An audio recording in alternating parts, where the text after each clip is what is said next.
आब'नि थिननाय लेखा आं खन्थाइखौ आब' दोंसे फरायनो होदो आं दोंनै फरायनोसै आब' अननानै मानोना दिनै रेनु मेमनि मोनसेबो खन्थाइखौ बेयाव फरायथिनाय जायाखै जाय खन्थाइखौ आं बिथांखौ लानानैनो लिरदोंमोन बे खन्थाइखौनो आं नोंथांमोननि सिगाङाव गिबियाव फरायनानै होनो सानदों।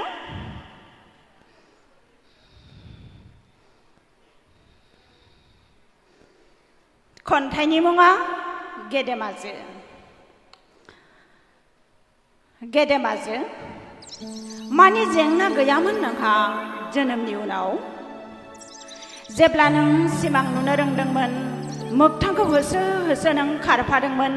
गोदान मोनसे लामाजों जाय लामाया नङामोन गोथों खब्ला खब्लि खेंख्रा खेंख्रि हाब्रु आरो दै मानि जेंना गैयामोन नोंहा जा सानखालि खोलोम आरो सिलोरखौ दैनानै फरायसालि गादोंमोन बै समनिफ्रायनो आंखाल आरो जेंनाया लोगोरिमोन बै समनिफ्रायनो आंखाल आरो जेंनाया लोगोरिमोन थेवबो नागाराखैमोन थांखि हान्थिदों आरो हान्थिदों सुदि सासा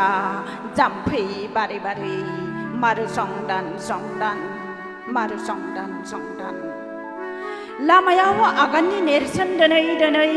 उन जोलैनो बेगर फैयै फैयै खोथिया थिलि फोमोन गोगो जोलै दोनथुमो ख'आव समा फोरोंनाय जिउनि दावहा संसारनि दावहा रायजोनि दावहा मा सहाय नांबोआखै जिउआव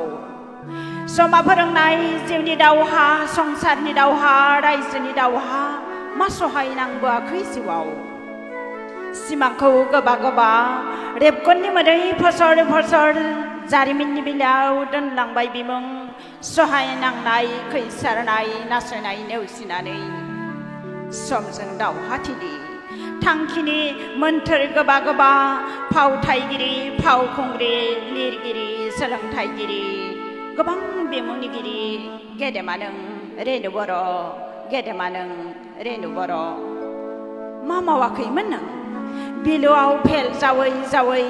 गोरान हाथर दुख्रुब मोनहासयै गाथोनाव आसि खेथाब बेनोथ' नोंनि मोगथां जाय दुब्रि हाग्रायाव हमथानानै सुजों हाबजानाय थैसामजों सोरांनि रोदा होलांबाय सान हरनि फारागथिजों जारिमिननि बिलायाव बेनो नोंनि देरहासारनाय हारिनि सानद्रोबाव नोंनि बिमुं अराय गोथां नों गेदेमाजो अराय गोथां नों गेदेमाजो गोजोन्थों।